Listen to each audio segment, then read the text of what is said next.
Hi, friend. I wanted to tell you about the abnormal psychology class that I've been taking. There's a stigma surrounding mental illness in this country, and there are ramifications of putting a label on someone with a psychological disorder. This can be detrimental because not all people suffering from mental illness are a danger to society. We should recognize their disorder as part of who they are, but it does not define who they are. I wanted to tell you about the causes of psychological disorders. Now, there are many reasons that can lead a person to develop a psychological disorder. These factors are biological, genetic, psychological, environmental, social, cultural. For example, it is not simply nature versus nurture, but nature and nurture. Now, let's talk about the diagnosis process. The DSM, or Diagnostic and Statistical Manual of Mental Disorders, is the guidebook for diagnosing and treating psychological disorders. However, this manual is by no means perfect. It has changed. Well, the newest version is the fifth edition and will continue to be updated as we continue to make psychological discoveries.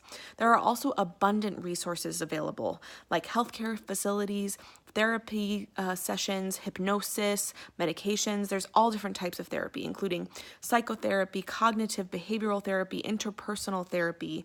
One of the most important elements of success, though, is a good support system. Now let's talk about generalized anxiety disorder.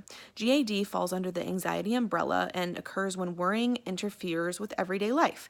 People with GAD simply cannot function due to their overwhelming anxiety, affecting their ability to make decisions and be productive. GAD is diagnosed if symptoms of anxiety have been present for at least 6 months, and it must be difficult for the person to turn off their worry and move on to another task. Now, there are physical symptoms such as muscle tension and psychological symptoms such as difficulty concentrating.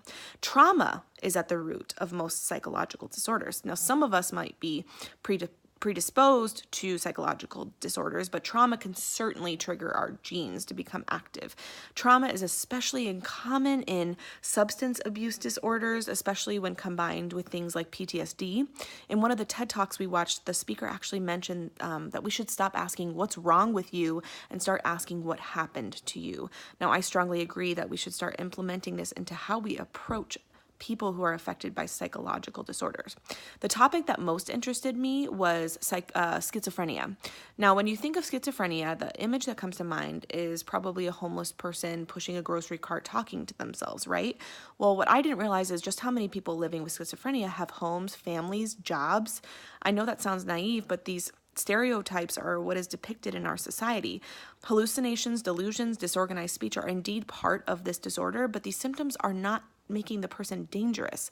Restraint should never be used unless the patient is combative.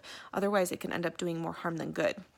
In general, our society needs more education, more awareness. We should be learning about mental health practices in our homes, our schools, workplace, especially in this day and age with the rising statistics of psychological disorders and events like mass shootings on the daily.